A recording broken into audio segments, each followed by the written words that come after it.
In a world full of misery, rage, and insomnia, there's a place you can go to just unwind.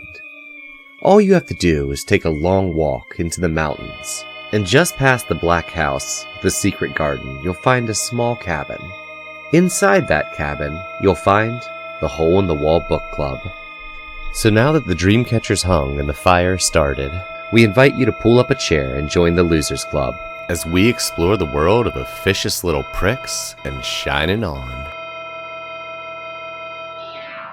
Hello, and welcome to Hole in the Wall Book Club. I'm Icy, and I'm not going to give an introduction to this podcast. You figured it out by now. We talk about Stephen King and all that jazz. And with me for the first full episode, my best friend in this entire Stephen King-y world, Mark. Hey, we did it. I feel like I need a fancier name for this. I don't know. Like, what about like Markiplier? That surely isn't taken. We'll just go Mark. Whatever. Okay. Yeah. So we are talking about The Shining. It's the first time we've talked about The Shining. So let's start with what we like. Have you read it before? What is your experience with it? Right. So it's kind of one of those things. When I first started reading Stephen King, I was like, well, I need to read the Stephen King novels, right? Like the ones that everyone knows. So The Shining is one of the very first novels that I actually read by Stephen King. I don't think it was the absolute first one. I actually think that I had the luxury of somehow reading The Dark Half first. Oh my God. We're going to fight. We're going to fist fight about that fucking book. Like, if we do if we read that book and there's a challenge, it's a fist fight at the end. We show up the same place and we just fucking duke it out. Okay. Sorry, go on. Anyway, so I have read The Shining, although to be honest with you, like I only really remember like the really high points. Like I don't remember the particulars of the story because it really has been probably about a decade since I read it. So it still feels very new to me, only vaguely familiar. This is one that originally this is one of the very early ones I read. So I read it like way back in middle school. And then I recently reread about a third of it for this podcast. Yeah. So I'm pretty up to date on the first third. The rest of it is vague memories. Have you seen the movie? I feel really bad to admit this. I have not. I've seen almost none of Stephen King's movies. That's fair. I believe I've seen most of the movie in chunks. This is a movie like I don't think I've ever actually seen the whole movie through. I think I've just seen most of the scenes at various points. Although it would be interesting, like if after we finish the book, like maybe we could do maybe we could both watch the movie and I'd be totally down for like some bonus content stuff. It'd be fun. But today we're getting into chapter 1 through 10. God, seeing like the slow evolution of just novel structure, and we get a real book here. Like it's got chapters. The chapters don't seem to be really stupid sizes. Like there aren't sections, chapters, subsections. We do have sections and chapters. There isn't a prologue, which delightful. But the first section is called Prefactory Matters, which I think is basically a prologue. So only half credit. Right. And I would like to actually say that, even though that I was not like hosting this or co-hosting this for the first few books, I would still argue that this is Stephen King's first legitimate novel that's actually good. Yeah. No, I've enjoyed what I've read of it so far. I have some things to talk about in specific scenes, but overall, I'm enjoying this one. Yeah, I probably just made all Stephen King fans like cringe at what I just said. You said Salem's Lot was bad. You can't be honest about that. Sorry, Salem's Lot was horrible. Right. The movie's good, and I honestly think that people remember the movie and think it was the book. And I feel the same way about it as well. But again, a lot of people are going to hate me for that. But I like the book It more than the book Salem's Lot. But yeah, I think people remember the movie. Yeah. Okay. First chapter, we have job interview, which I think the very first words of this is "oh vicious little prick," which just sets a great tone. I don't think I've ever heard that phrase before this book, and I'm immediately in love with it. He says it so many times. Right, which I think is very telling as well. I think that's a very purposeful thing that Stephen King did, where he said that so many times. Because like we're getting Jack Torrance having an interview with the guy Allman, who's the like hotel manager, which and apparently no one likes. By the way, oh yeah. And I think Allman doesn't like Allman. Like he at least knows no one likes him. He's like, I don't give a shit. I'm good at what I do. Yeah. Fuck y'all. Yeah, right. He doesn't even try anymore. So yep. And like we're getting the both the interview and heavy Jack's internal monologue reviewing the situation. And Jack's basic monologue is this guy's an officious little prick. Right. And that's the thing too. It's over and over and over again. Right? Like he can't like, and I think there's a point in that scene where it even says like Jack's like hands start to sweat and he's like just sort of like wringing his hands because that's like his anger is just like building up over this rather minor thing. Yeah. Right. Because I mean, this interview is he knows he's getting this job. Yep. Like we get this a little bit later in the chapter, but like his old drinking buddy pulled strings to get him this job. And literally all he has to do is just listen to this guy talk.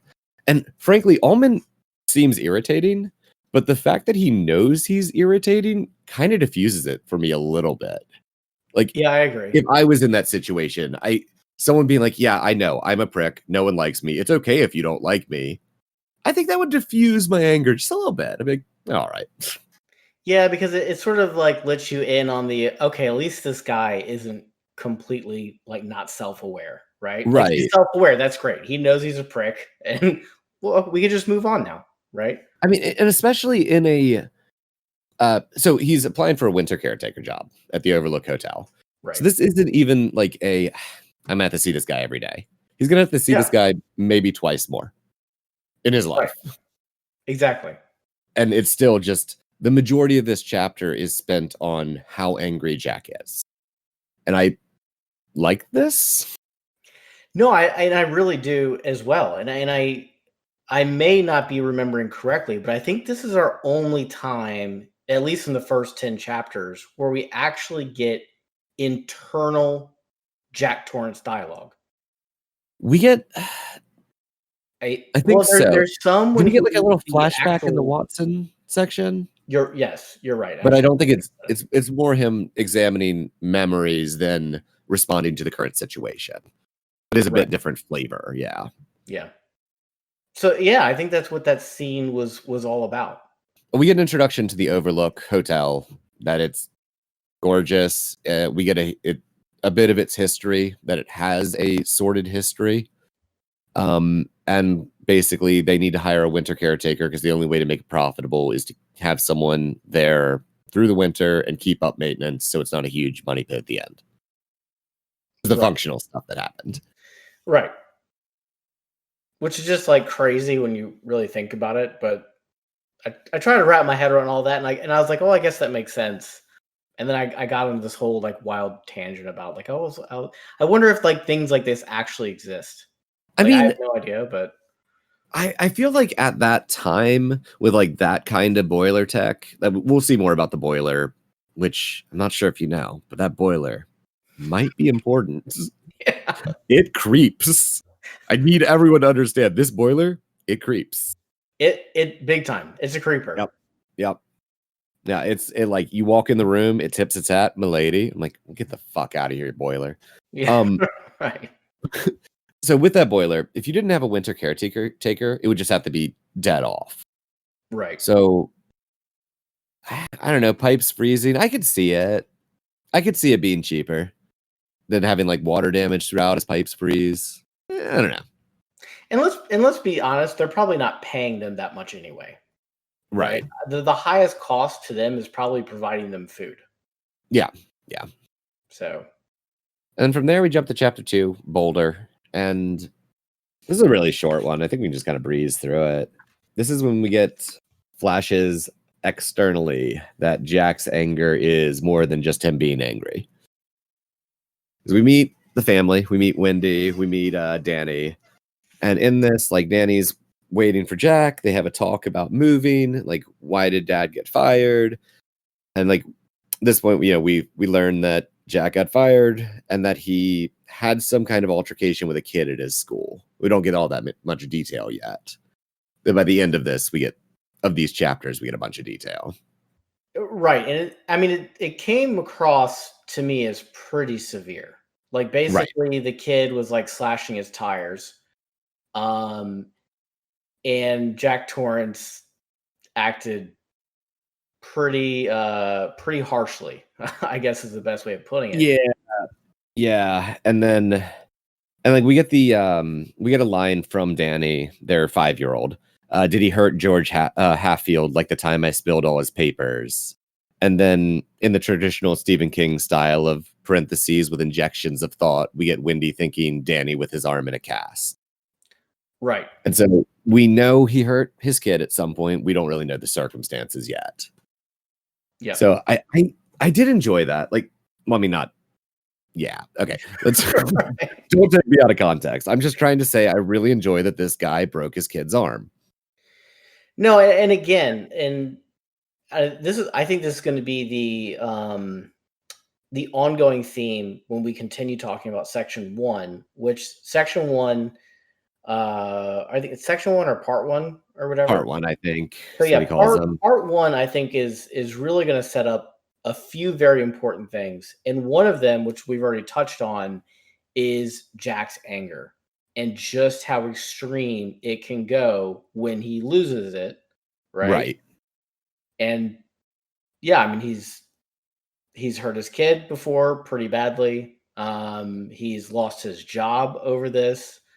And then again, in the first scene, you see him already like just not even he can barely sit still over something minor. Right. Stephen King does a really interesting thing with Jack's anger specifically that I think is just his standard story structure, but applied to an emotion. And it's that he introduces Jack's anger and then immediately recontextualizes it from a different viewpoint. So it's not just this guy has a temper. It's this guy has a temper and has hurt people with it. And right. I know I'm jumping ahead a little bit with this, so I'm not going to get specific, but this book does a lot of that, where it's like, hey, so here's what you thought happened. Here's more that changes the meaning a lot. And that's something Stephen King does a lot in his settings. Like, the one thing I will give him about Salem's Lot is he did a interesting, here's your normal world. And now here's a different look at that. And it's not so normal, and just slowly introducing more and more elements. And very I just think slowly. Right. Yeah. The pacing on a level.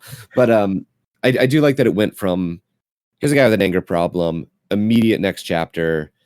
Here is other people realizing this is a much bigger problem than he seems to realize. And I just really enjoy that recontextualization he does throughout at least the beginning of this book. Yeah, right. Because I mean, you could just take from the first chapter, the guy's a hothead, right? Right. And then, like you were saying, like then you start getting into the second chapter, and you're like, oh, okay, no, like it actually manifests itself into actual physical violence too. So that's a huge issue. I mean, that's like the key points there. And from there, chapter 3, Watson introduces my personal favorite character of this entire book, the old caretaker.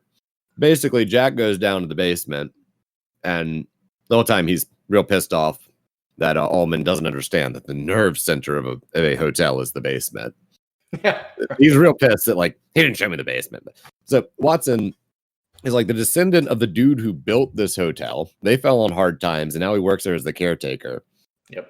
And I listened to this junk in an audiobook, and I don't know if this experience was just made so much better by the narrator, because Watson talks in a rapid fire, just never ending string of colloquialisms. And the narrator did it in the best voice and just this like constant cadence. I'm like, one of my favorites of that is talking about Ullman, like, brains were powder, he wouldn't have enough to blow his nose. I'll tell you what. It's almost like Boomhauer-esque, and I love it. Right. Oh. And again, you're reading through the scene, and first of all, the scene is doing a lot of stuff because it's actually telling you how the hotel works. Right. And what Jack needs to do. And it's also introducing some very, very important story elements that, a lot of foreshadowing is happening within this chapter. But was that what he was trying to do with the "it creeps"? I thought he just liked that phrase. I totally missed foreshadowing. I forgot. Right. No, but then the other thing is, again, what he also did, because Watson clearly hates Ullman as well. I mean, he doesn't pull any punches when it comes to what he's saying about Ullman. He can't stand the guy. But again, Stephen King is showing a contrast between Watson, who literally doesn't hold anything back. Like, he says exactly what he's thinking, but he shows that contrast between how a regular person would handle that and a regular person who has to deal with Ullman daily. Right. Not once. Exactly. In an interview, which I don't know, in my mind, because he already has the job, I expected that interview to last like 20 minutes. Yep. So. Yeah. And it's interesting because I think Jack uses this to self-justify his own level of anger at Ullman. And that was delightful. Like, that scene was really cleverly written because you've got the droning on of Watson. And it, as you said, it's introducing here's the mechanical things about the hotel you need to know. It creeps. Also, it creeps. It may or may not creep. Yeah. But no, it explained that it's an old ass furnace. You have to release some pressure out of it or shit's going to blow up. He's got to like reshingle part of the roof. Here's your to-do list. And then it kind of turns into a drone about like the history, dropping little hints at all these tragedies that have happened in the hotel and how shitty Ullman is at existing. And it allows like Jack to self-justify his anger. And then it becomes this background drone where we as the readers are picking up some details. Jack isn't listening. And we get like him just getting lost in his own thoughts while Watson talks on. Yeah, I think he literally said something along the lines of, then he asked me a question and I realized I hadn't been like paying attention like at all. I don't know. I read it several days ago. I can't remember. So somewhere in between the first and third chapter, we also learned about Grady, who was the previous winter caretaker or one of the previous winter caretakers. And he got the old cabin fever, killed his wife and his daughters, and then shot himself. Right, which I have some things to say about this as well, because I find it interesting. First of all, I took this as this was the very last caretaker. That was the vibe I got, but last hedge. Yeah, so who knows? But like, I just took it as like, hey, last season, surprise, this is what happened. Hey, one first job. Can you pick up that body? We just pushed it in the basement for the season. It's getting wrecked. Right. And don't worry, we don't have any rats, so they were completely okay. The on and on about definitely there's no rats in the hotel, which is then debunked by every single other employee. Anyway, so I thought it was interesting because basically you took a family, right, and the guy basically lost it and killed his family, and then to replace him, you take another family with a guy who has severe anger issues. Right. And that's why Ullman is straight up like, I don't think you're right for the job. If it was my decision, I wouldn't hire you. Because I don't want this to happen again. Like, Ullman's in the right. Do you think that Ullman was actually coming from like that sort of logical place though? Because I know that he said you're not the right guy for this, but I almost took it as almost like a personality conflict. Like, I didn't give Ullman any credit. Okay, I actually did, because Allman said, "You're not the right guy for this. I know you have a history of drinking, and I know you have a history of anger. I don't want you to kill your family." I don't think he cared about Oh, no. Torrance's family.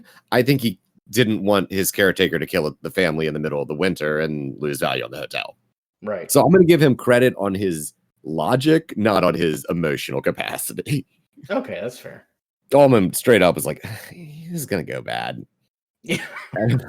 And I love Jack's response to that. He's like, "Well, was the guy who killed all his family, was Grady, was he a high school dropout? Because he sounds real dumb." And yes, he was a high school dropout. He's like, "Well, that's your problem. Smart people like me, I can keep myself busy." We read books, okay? We read books. That was essentially his entire point. We're good because I can read. Yeah, we're good because I can read, and I'm not an alcoholic anymore. I haven't had a drink in like a bit over a year. We're fine. Yeah, right. And being cooped up in this hotel is definitely not going to trigger me at all. Right. So when we jump to chapter 3, which time-wise is maybe 20, 30 minutes later, and he's finished being angry about Allman, we then get a flashback in his mind to the time he broke his son's arm. You know, just so we know how under control his anger is. Right. But another interesting thing about this is, again, you are starting to learn, and this is again another reoccurring theme in the first section, or in part 1, is you really are starting to learn the emotional damage that it actually did to Jack when he broke his son's arm. Right. So, like, this truly did break him, like, in many, many ways. And he even says in chapter 3, I believe, he says, "This is why it seemed like it happened 20 minutes ago and not 2 years ago." To him, this always happened 20 minutes ago, because he's never been able to move on, which completely makes sense. He broke his son's arm, his 5-year-old, well, I guess it was 3 at the time, why he was drunk, and he's a writer. We haven't introduced that yet. He's a Stephen King character, and he's a main character, and he's a male. So, yep, you win the prize. He's a writer. You got it right, dear listeners. Right. But his kid spilt beer on, I think it was a book he was writing at the time, a book or a play, whatever. I think it was a play. And he like grabbed Danny by the arm, and I think it's very important to note that he never actually takes responsibility at any point. This is all like he feels terrible, and he makes it clear, like, I fucked up, but it was an accident. Like, and it may have been an accident, but it's hard to tell. It's just, I think it's important to note that, like, in his mind, this is a terrible mistake, like accident he made, not a mistake he made. I don't know. Yeah, no, I see what you're saying. Like, he doesn't fully, and this is the problem, right? Like, he's still trying to get through it, I think, emotionally, and he's just not there yet. And he can't. Right. He feels constant grief and shame being around his wife, and I think he gets more into that later. But right. Yeah, again, he's truly broken from this. And much like you were saying when you said, like, he doesn't really fully own up to it, it's important to note that we find out just a little bit later that this was not the event that caused him to stop drinking. Exactly. Right. And I think that's why it's so important for it to be noted that this is something, I'm pretty sure he just thought, this could have happened when I was sober.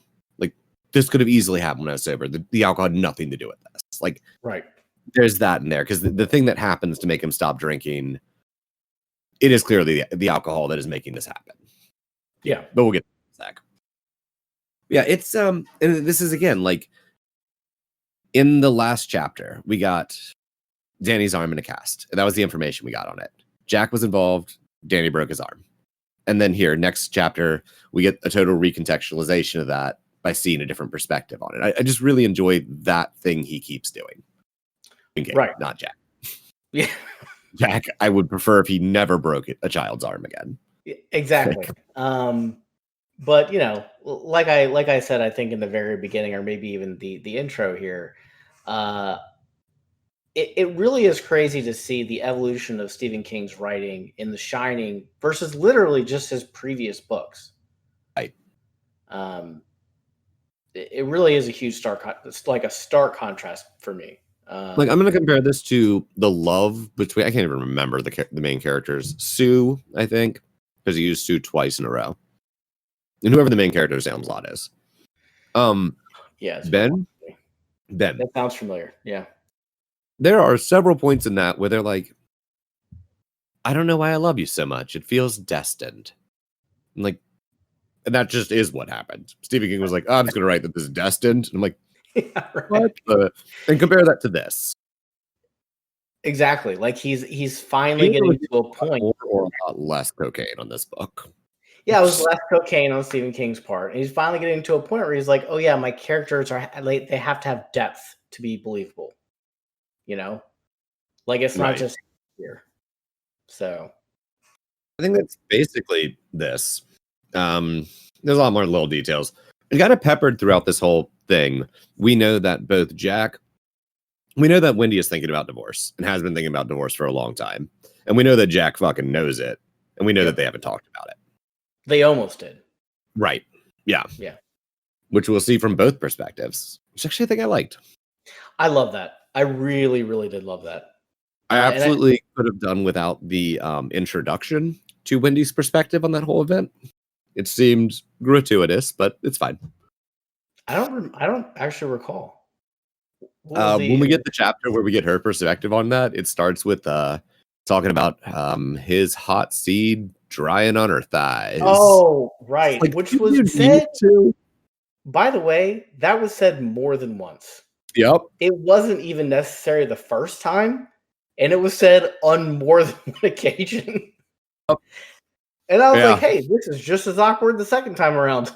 What do you know? Did it, buddy.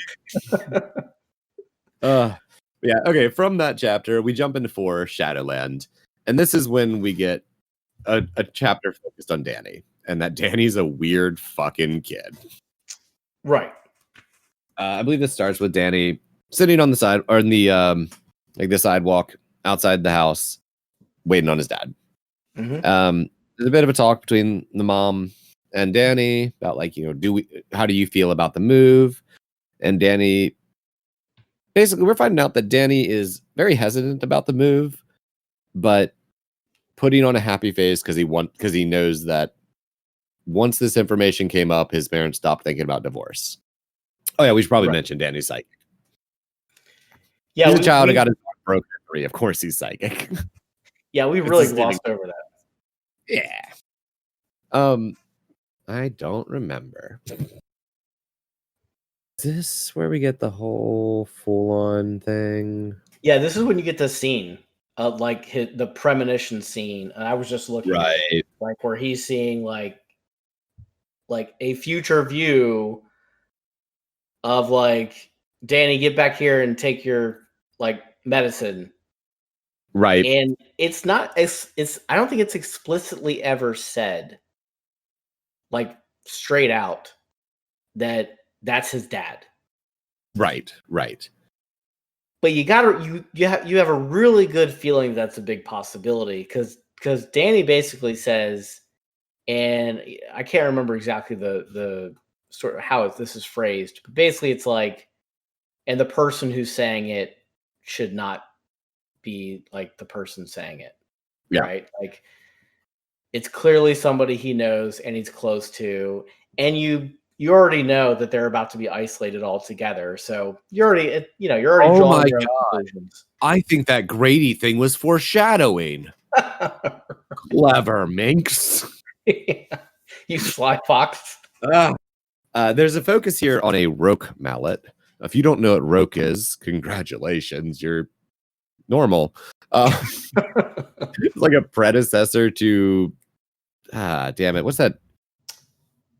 Is that croquet, I think? Croquet, yeah. The only thing that came to mind to try and find the word was that weird game they play with flamingos in Alice in Wonderland. And jumping ahead a little bit, like during that premonition, we get the words croak, stroke as the sound this thing's making cutting through the air. It covered in blood. And I'm going to jump ahead just a little bit in this chapter. When his dad gets home, he, for just a moment, sees a bloody roque mallet on the side of the passenger seat where the groceries are. Right.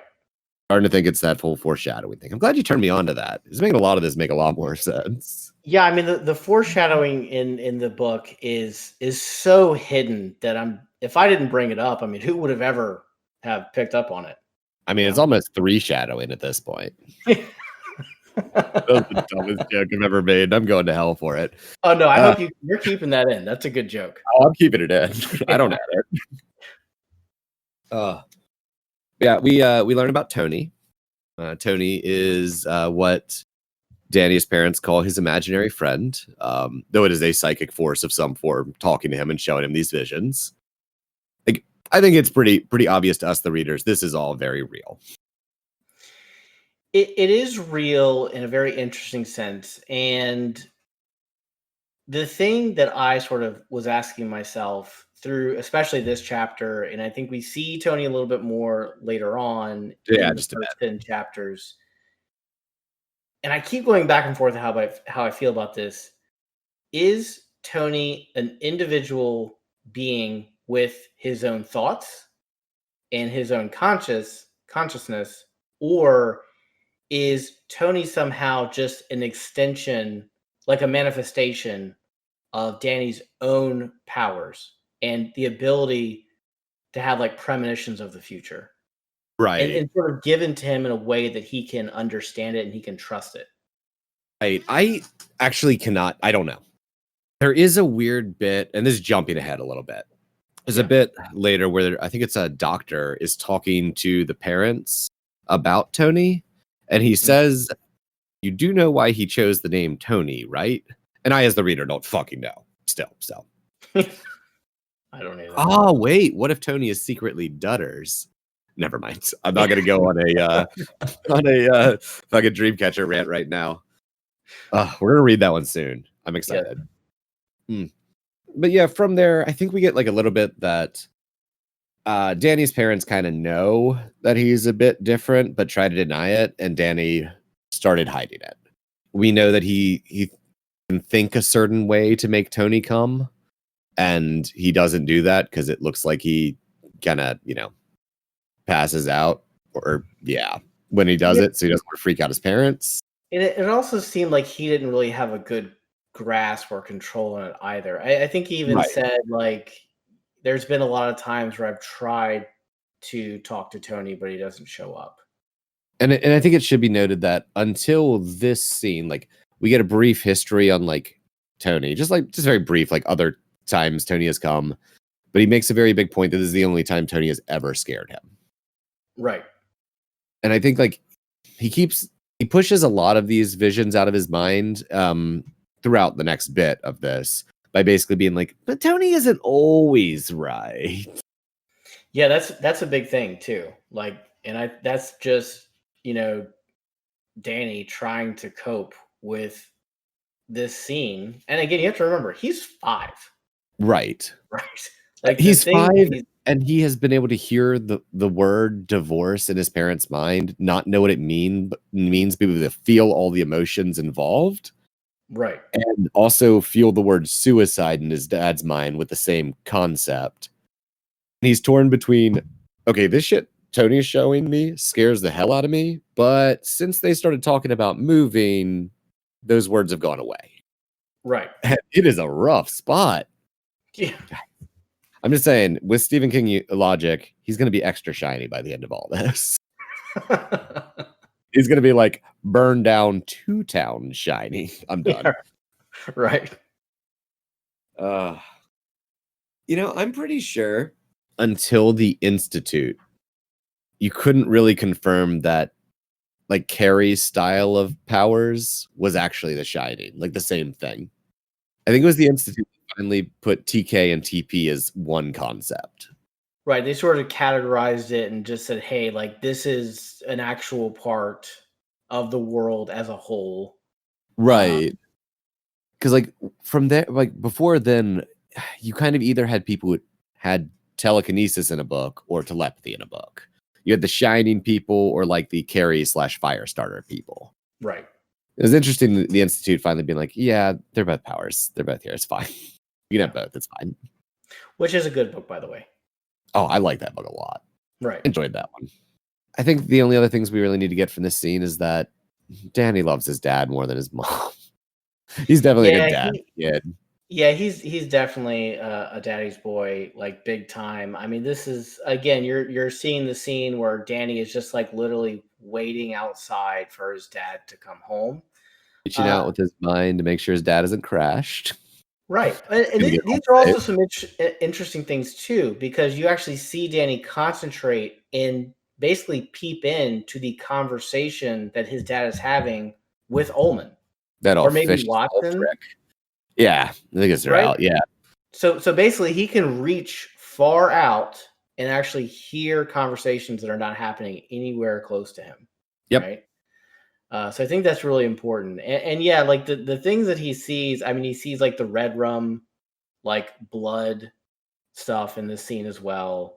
I mean, he basically sees it all. Like it's some really gruesome stuff.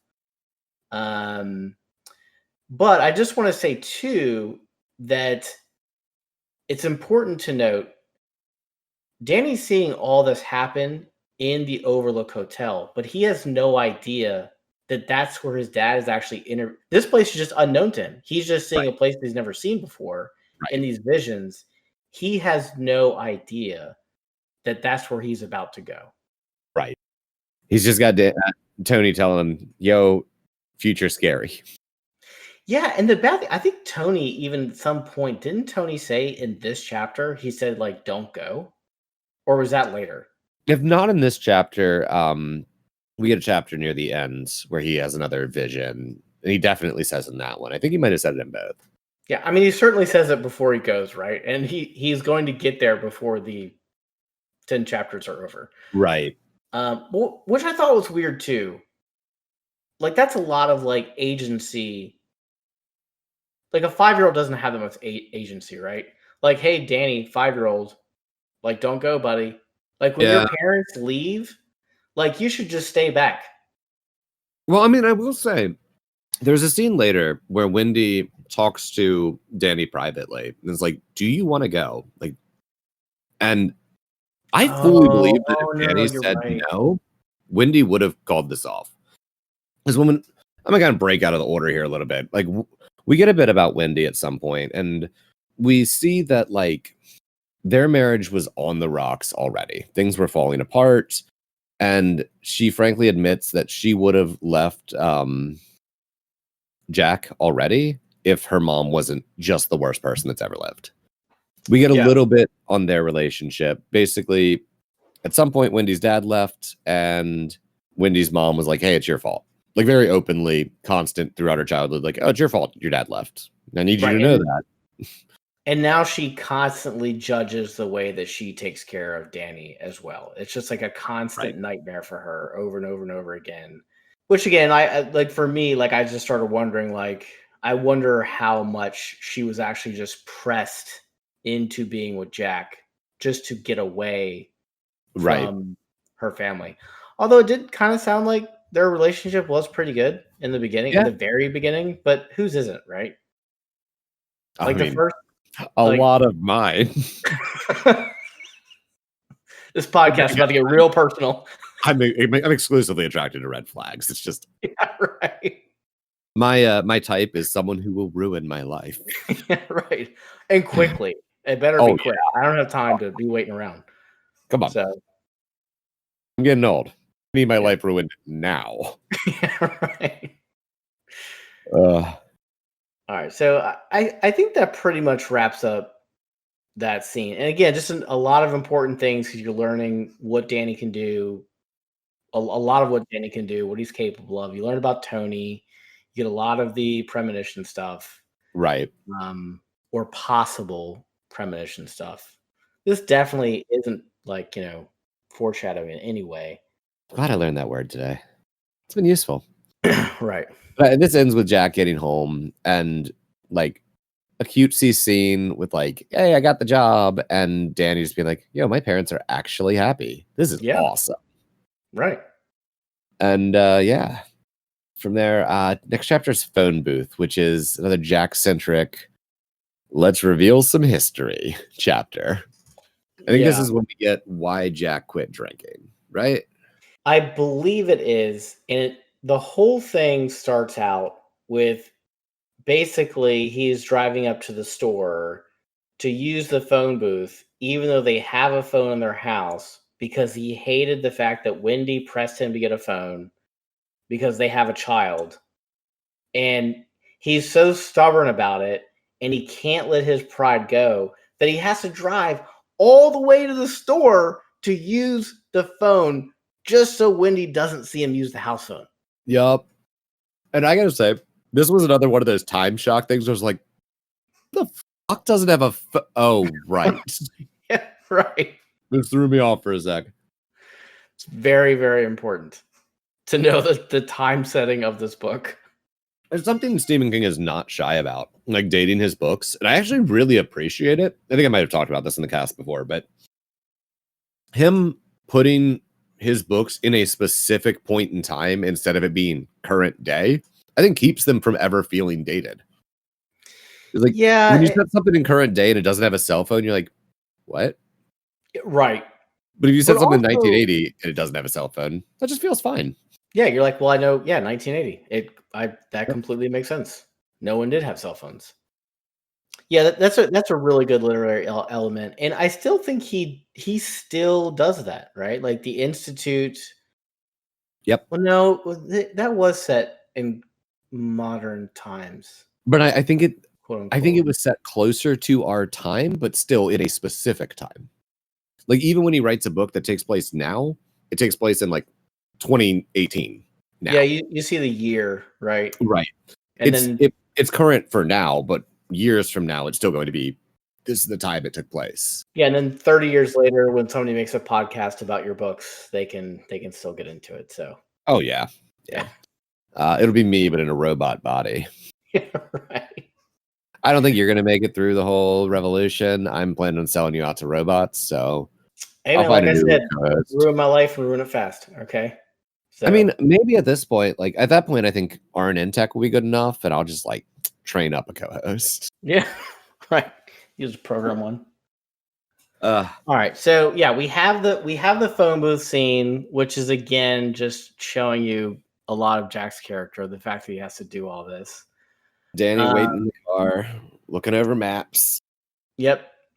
Looking over maps. And yeah, I remember I think the call itself, the call itself was very short. But I think this is when Jack has the flashback of sort of going over everything that happened. And the flash buddy Al that I just had to check the name. Yep. Al Shockley. That sounds about right. Something like that. You want to go ahead and get into the flashback now about what actually?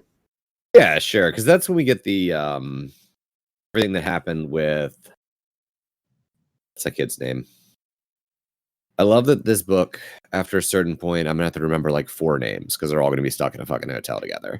Until that point, it's killing me. Yeah, it's not like The Stand where there's 37 main characters. Yeah. Yep. But yeah, we get this story of, we get the first story with details of what happened between him and George Hatfield. Right? Right. I don't think you get a lot more details about that. No, I'm realizing not. I think this was more about them like going out and drinking. And right. Driving home. In the introduction of Al, we find that Al was on the board of the school he used to teach for. Al's got the one getting him the job at the Overlook. Al was his old drinking buddy, and that's why he's still standing by him. And yeah, that flashback. We get Al and Jack driving home, drunk as fuck. I believe Al was driving. Yes. And they hit a bike. Just in the middle of the road, they hit a child's bike. Yep. and they spend several hours searching to make sure they didn't kill a kid. Right. And this is the first time Jack takes responsibility for his drinking. Like, he quits. He actually goes to the logic of like, yeah, Al was drinking or driving, but I was yesterday. So this could have just as likely been me. Right. And they do make it a point to be, they do this every night. Yep. Every single night. And yeah, it's either him driving or Al. And it's every night. Yeah. And I find it really interesting that we get back to back. Hey, here's the story of, from my perspective, of me breaking my kid's arm. Hey, here's the story from my perspective of my drinking buddy running over a child's bike in the road. That's when I quit drinking. Like, it seems like he's willing to take responsibility for potential terrible things that could have happened, but not for the thing that actually did happen, which I think is interesting. Yeah, it's a very weird thing, and I wonder if it's, I wonder if it's because, like, he's already seen it happen in sort of a real life, right? Like, he broke his son's arm, and you know how broken up he is about that, right? Right. We've already read that. He's like, yeah, it feels like it happened 2 hours ago and not 2 years ago, and it always feels like that, and he always wants that drink because of it. And now you have a scene where he runs over a child's bike, and they spend hours searching for what they think they're going to find a dead kid. Yep. And that's hours of sobering up. Yep. And like, they make Jack specifically makes a point over and over to be like, if there's no kid, why was this bike in the middle of the road? A kid wouldn't leave the bike in the middle of the road. Right. And by the end of this, we find out that Danny, at some point, we find out that Danny has woken up Wendy that same night, his mom being like, I had a dream that dad had an accident. Yeah. And Jack comes home, swears off drinking, and actually does. I still personally believe that Danny or Tony was involved in putting that bike in the road. I have another interesting theory. Oh, okay. Was it right? an alien? I thought the same thing too, which I thought, okay, maybe it was Danny or Tony, which I still think maybe just be an extension of Danny and not its own entity. Right. But what I also considered is, if you look at, and this is going to be some stuff we haven't really read yet, but you know where the story is going, right? This isn't a new story. Let's not pretend like 90% of our viewership doesn't already know the end of The Shining. Right? They're like, The Shining, what's that? A lot of people most people who haven't read The Shining know the general concept of The Shining. Yeah, and if you haven't read it before, you're probably not coming here first. Yeah. To learn about it. That'll be Dreamcatcher, because y'all have been sleeping on Dreamcatcher, the linchpin of the Stephen King universe. I'm very excited to get into that too. Oh, me too. But so I followed it through the whole sort of evolution of what happened, because he quit drinking, which probably actually made him a little bit more irritable. Right. If he was still a drunk, he would have never gotten the job at the Overlook. Right. So my curiosity is that, did the hotel put the bike there? Ah, okay. Because that what you're saying, it was Mr. Gray. Yeah. But anyway, okay. Yeah, so I think that may have been one of the dominoes that had to fall to get him there. And why would it pick him? Well, he's exactly like Grady. He's exactly like the first caretaker. Same thing. Family issues, a drinker. Yeah, by the time he gets to the job, it's like, oh, he's quit for a year, but he still has all those characteristics. So I wonder if it wasn't the hotel. It's a bit of a stretch. I mean, honestly, though, if we tap into like general Stephen King often used concepts, another reason it might have been Jack is evil things like sucking out the shining of little kids. Yeah. I could have phrased that in a way that couldn't be taken out of context to put me in jail, but I didn't. So here we are. Yeah, right. But yeah, no, I'm into Try that theory. I'm super into that theory. Because like that is the event that also stopped Wendy and Jack from divorcing. Like Wendy was ready. Like I think they had the conversation, I think, the next day. right. And that's when he says, give me a week. And then if you still want to talk about it in a week, then we'll talk about it. Yep. And so it had to happen that night. Yeah. When we get that from Wendy's perspective, and when she's later thinking about it again, I just want to toss this out there. There is a little bit in there when she points out, like, I don't even know why I didn't just say I'm leaving right then. And then at some point, I don't remember exactly where it falls, she mentions that anytime she'd think about divorce, she would look at Danny and she could like feel that he could feel it. And she almost felt like he was pushing the thought out of her mind. Right. Which us knowing his powers may straight up been what happened. I think it was like subconsciously Danny knows. He doesn't know what divorce is, but I think there's a point in one of the chapters where he says, well, I know that, like, I don't know exactly what it is, but I know it means that one parent has to move into a different house and you hardly ever see them again. Right, because one of his old friends at like the preschool thing told him that. Yep. He's got that childhood concept of it. Yeah. So anyway, yeah, that's my big theory is that the I like it. And just talking about, pushing all the theories like to the side just for a moment. Why would a bike be there? Because the way they described the street, it was not a neighborhood street. It was not a city street. The way they described it, or the way I pictured it into my head, was this was basically out in the middle of nowhere.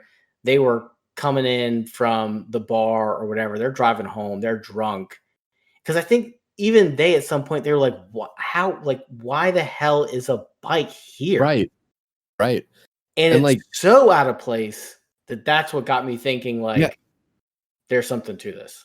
They search for a few hours and only a couple cars drive by. It's the middle of nowhere.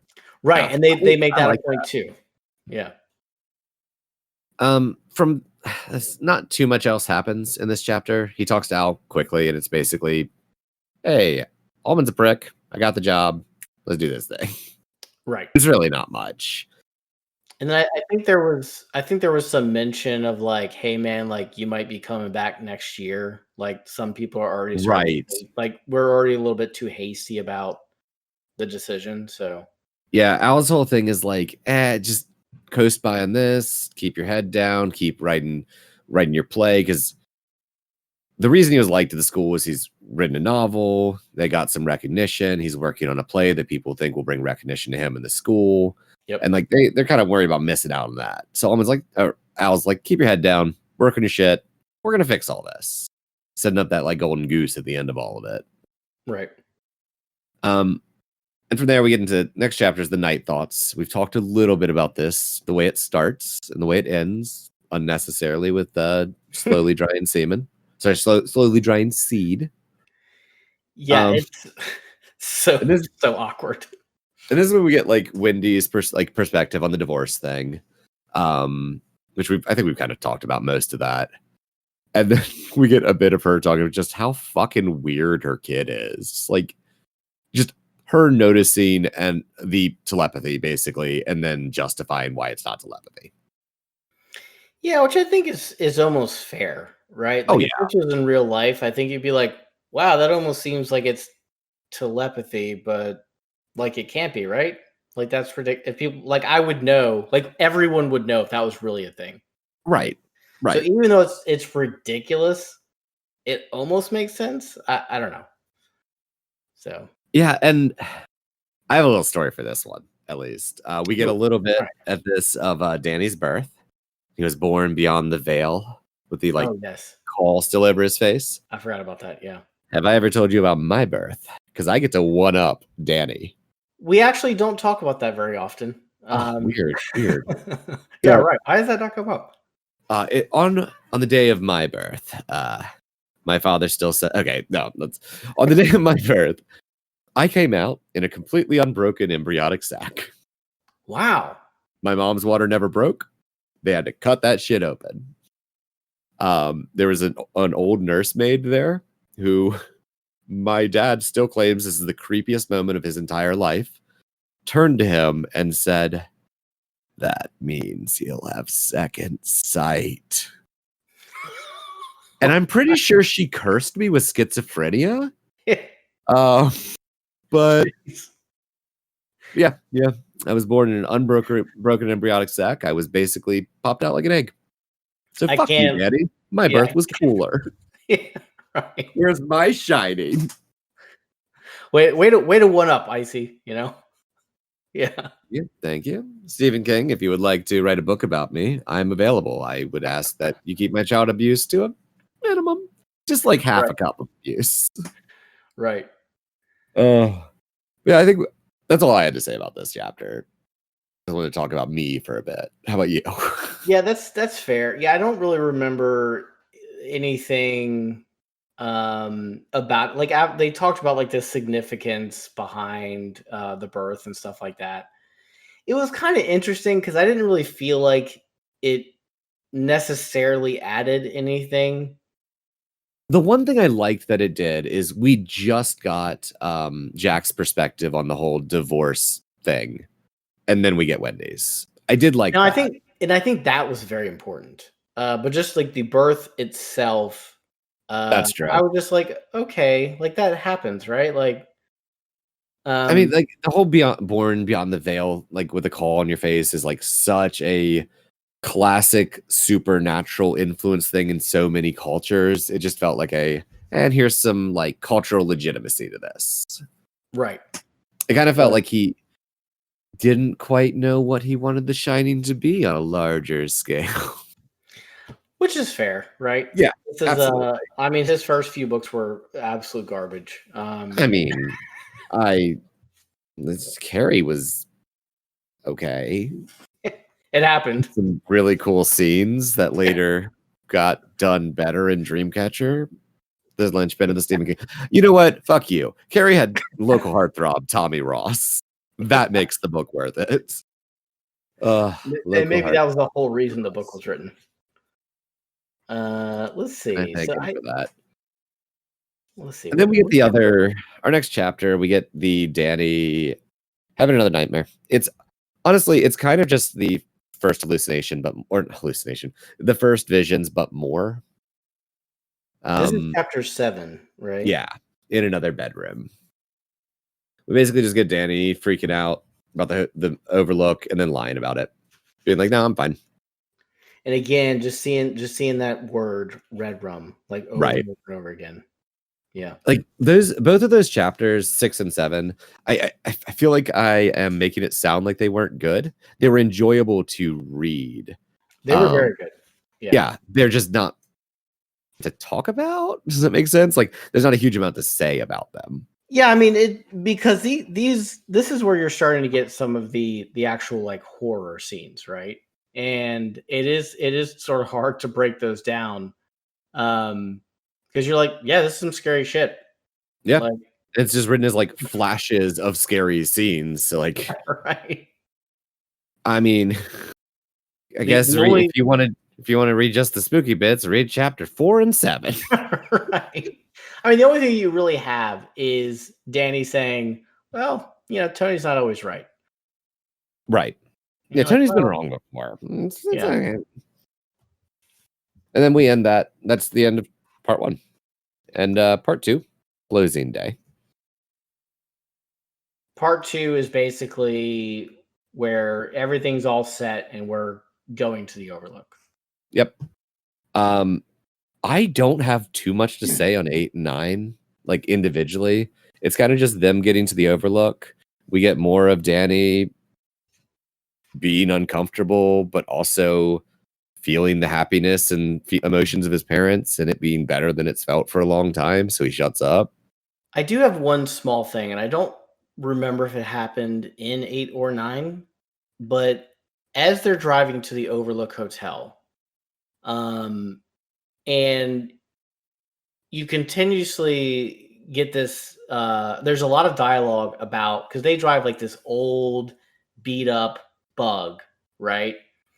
And like you just keep hearing like the cars like trying to make it up the mountain, and it's like they get to a point where the car's only going like 10 miles an hour, and they keep talking about, it's actually been talked about in several other chapters as well, like the fuel pump is going out. Like, again, this is an old beat up car.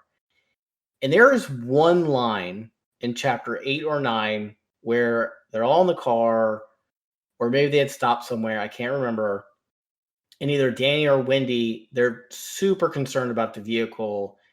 And Jack just like nonchalantly says, he's like, no big deal. I have absolute faith that the car is going to make it this last trip. Want to stress, he actually says this last trip. And maybe I read that wrong. You know, I'm so curious now. Like, I want to go back and see if I read that correctly. There is a bit near the beginning when he's like debating, like, can the car make it? And he kind of makes this decision, like, as long as it makes it through the winter, we're fine, because then I'll have the money to buy a new car. And I think that's what he is thinking, okay. But I don't think that's what he was meant to be saying to us. Like, right. I think that might be that weird foreshadowing thing again. But yeah, like, and that was another interesting, I think, thing I want to point out there is we're getting that through Danny's perspective, and Danny feels in his mom's mind that she's terrified the car is not going to make it, and Danny is absolutely certain the car is going to make it because his dad is. Yep. And it's just, I think, important to set that dynamic. It's a little thing I did there that's kind of cool. He has ultimate faith and trust in his dad, even though his dad has broken his arm, and he remembers that event. Yep. So chapter 9 is basically them getting to the Overlook. It's not a bad chapter, just not too terribly much more happens in it. We see Allman being good at his job. He has a old lady who's flipping out because she can't use her American Express, and he calms her down. And we see Danny read an old woman's lecherous mind. And again, I just think that's important too. Like, because you see in like the first few chapters, like everybody hates this guy. And then you see just like a quick paragraph. It was like, okay, yeah, it like nobody likes him, but he is actually good at what he does. So, and basically it's the day everything's closing. Everyone is going to be gone by the end, and they're going to be alone by the end of this day. Right.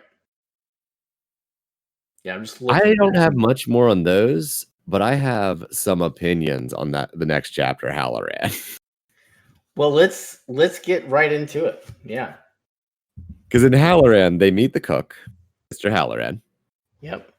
And I know that this book was set in a simpler time when people were more trusting. But if some old dude met my 5-year-old child for the first time, was like, "What's up, buddy? Do you really want to stay here all winter? Don't you want to come to Florida with me? Please come to Florida with me. I'm leaving in 30 minutes. That's my truck. You can be in it. If you miss it, I'm going to this airport. Here's my flight number. I'll be there till this time. Then I'm going to this city, taking this boat, this hotel. You can come to Florida with me." Hey, parents, I'm just joshing. Come to Florida. I'm going to project into your mind, literally. Come to Florida. Yeah, it was very I mean, he did say it jokingly, but the problem is he said it like a few times. And jumping to the end of this chapter ends with him being like, "Hey, come to Florida. Can your kid carry my bags out to my truck with me? We'll just be like 20 minutes. It's fine." Yeah, and just to give you some perspective, I do have a 5-year-old right now, and there is zero chance that I'm going to say, "Oh yeah, buddy, like just go out with this complete stranger who I met 10 minutes ago." And has said almost nothing but asking my child to fly across the country with me, to run away from me. And this truck, it's fine. And this is getting a little ahead. But the next chapter, they sit in that truck for at least 10 minutes and just talk while his parents are watching about. I'm very excited to get into that in the next episode because it's just more weird. But I do want to say though, when he does finally get uncomfortable right at the end of it, being like, "Is he gonna steal my kid?" Like right at the end of this. Sorry, go on. That parental reaction was way slow. But I do just want to say, like, if people are listening and they haven't read The Shining, it's important to know the intent here is actually pure. The intent here is we find out that Dick Halloran, who's the cook, he actually has some of the powers that Danny has as well. And I think he can sense that the Overlook has some power too. It's not good. And I think he senses that this is not a recipe. This is not good. Like, this is not a good recipe. Like, this is a bad situation. So, and again, I just think it's very important to point that out here. This is the purest intent. Right. And like you were saying, this is a simpler time, and this was with the purest intent. So if you're only following the show here, just know that this is nothing weird. I'd also like you to know that it's kind of weird to only listen.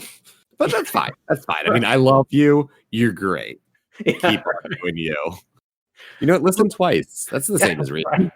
Yeah, exactly. You'll get it eventually. So, and you just mentioned this too. Very important that one of the times that he asked Danny to come to Florida, he did it telepathically. Right. And both Danny and Dick and Halloran slip up in this conversation. There's a point at which Halloran calls Danny Doc, which is his parents' nickname for him. And then ends up, they're like, what? How do you know that? And he's like, he looks like a doc. What up, Doc? And his parents are like, all right, he's still not going to Florida with you. Yeah. And there's a point at which Halloran asks Danny if he remembers his name, and he says, Halloran, Dick to your friends. And they exchange, like, Danny's parents exchange a look like, I'm pretty sure he didn't tell us his first name. Yeah, they basically both slip up there, and they use either their nickname or their first name, and the parents are just confused. I mean, at the end of the day, right? Like, if you're in that situation, you already know that your kid is special. And at the end of the day, you're already maintaining a certain level of denial. Might as well. Right. But you also know that this guy's about to leave as well. Right. Like, you're just like, well, hopefully not with your kid. Yeah, right. Like, imagine not being at a point culturally when you don't have exposure to The Shining just as a passive media concept. Like, the day this book came out and you read this chapter, and it might just be looking back with a modern mind, but I read this and be like, this guy is going to kidnap this child. That's what's going wrong in this book. Yeah, literally, the second a stranger says to my kid, you should come to Florida with me, I'm calling the police immediately. Yeah, like, this guy's not coming near my kid ever again, but you should probably be watching this person. Yep. So, but yeah, it ends up okay. Right. It's not that kind of child abuse book. Right. Again, purest intentions from. And another thing too is, again, just Dick Halloran. You get some description of him. He's an old African American male. He's just a gentle soul. Oh, yeah, he's just a great guy. Like, just gentle soul, super nice. And Stephen King actually goes back, and just going back to show you that Dick Halloran also doesn't like Ullman, right? Yep. And he gives you just yet a third perspective on how another person who is super nice reacts to him as well. And Dick Halloran basically just says, yeah, he can be rough at times, whatever. I don't really too much care for him. But again, it's not that, like, seething hatred that Jack and confirming that he's really good at his job. Yeah. Right. I think we should just toss out between Halloran and Watson, we do learn of one of the, like, Overlook's tragedies. that there was this old woman who essentially was there with a lover, and when her lover stole her car, she overdosed. And between Allman and pulling some strings and the woman's husband, they kind of kept it out of the newspaper. Oh, and then they actually talked about there was a time in which I think one of the maids or something had seen like the dead body in the room or something like it, and then she had like immediately quit. Yeah, I think Halloran at some point says like every hotel has ghosts, but the Overlook has more than its share. Right. Exactly. And you know, I'm just foreshadowing. Yeah, I don't want to say this is going to come up later on in the book. But you know, again, if you're reading along too, you might want to pay attention to that. It's a special plot point that we can use later. Right. But I guess for like what else happens in this chapter, like physically, Halloran shows them the kitchen. Talks to them, yeah. Oh yeah, I mean, he showed him, and the book went through great detail about how much food they had, which immediately made me hungry. I think that's what I did after I read the chapter. I was like, oh yeah, I'm gonna go eat now. Yep. They got a turkey in there. Yeah, it's good stuff. But I think that was interesting too. I think one of the most important things about that is you're sort of setting this precedent where food's not going to be an issue. Right. Right. Like, you know, they're stranded there for several months. Oh yeah, we should put like the roads completely during the winter get closed off. There'll be snowfall that's just blocking them off for months. Yeah, and they also it's like an hour or two ride. Right. And they talked about like if a medical emergency did happen, they would basically have to wait for like a helicopter to come, and it would be a long time. Yeah. They would be waiting for like, I think they said like an hour or something. Yeah. So again, interesting, right? Yep. You have a guy who has a short fuse. And they also said that Danny has fainting spells. Right. Which we, the reader, know what's going on with that. The parents think it's a medical issue. Right. It's just something that I felt was a little weird. Like if you know that your kid has fainting spells and you're going to take him to like an isolated. And this might be a time thing too, right? A simpler time when I think people were a little bit less worried, like constantly worried all the time that people seem to be now. Yeah, I mean, but we also like can't factor out the monetary, like the economic desperation they're under right now. Like they are. That is true. Like and he has no job, right? Yeah, and no one is going to hire him for a job that he's going to be willing to do. Like, yeah. So, and brings the Overlook wants them. That's the thing. It's willing to throw bikes into streets right. miles away, right, feet away. And that's into chapter 10. We're through the first part. I think chapter, like the next episode, one sec. Yeah. The next episode will take us through part 2 and into part 3. Yeah, part 2 is I'm looking at it now. Part 2 looks super short. Yeah. By the way. So we're going to be doing chapters 11 to 17. Which is going to be, so right now we're in the closing day, but our next section is called The Wasp's Nest. So, which probably isn't bad. No, I mean, that doesn't feel, I mean, wasps just make jam, and that'll let them, they have so much bread already. We already got to, it's going to be fine. All right. All the bad stuff's already happened. Yeah. No, he broke his kid's arm a while back. This is just them growing together as a family and working out their shit. Yeah, it's actually a feel-good story. That's why the book is called The Shining, because it's like the morning, the sunrise is like shining through the darkness, you know, like that's what this is, really a feel-good story. I see that's the foreshadowing, right? Yep. They're gonna be like, wow, we didn't end up like Grady at all. Not one bit, no how. Right. Oh my god. Any other final words before we close this one off? No, I think that's it for me. Like, I'm excited because we're about to get into it. I am ridiculously excited. I am so glad to be back on the air, bringing you this top-notch, 100% perfect commentary from me and Mark. We're experts. I declared it right now. That's really all that it counts.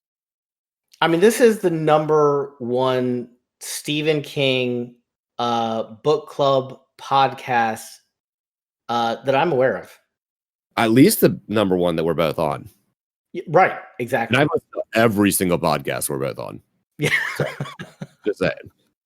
But I guess if there's nothing else, until next time, I've been an officious little prick, and you've read the book.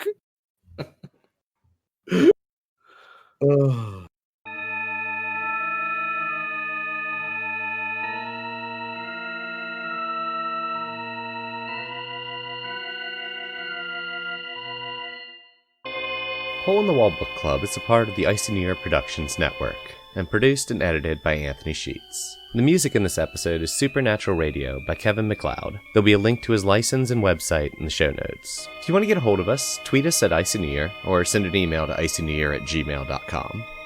If you enjoyed this episode, please take a moment to tell a friend, or leave us a review on your podcatcher of choice. Word of mouth and 5-star reviews really help us get out in front of more people, and let us expand and do more things. More information on the show can be found on icynewyear.com. Thanks again for listening, and we'll see you next time.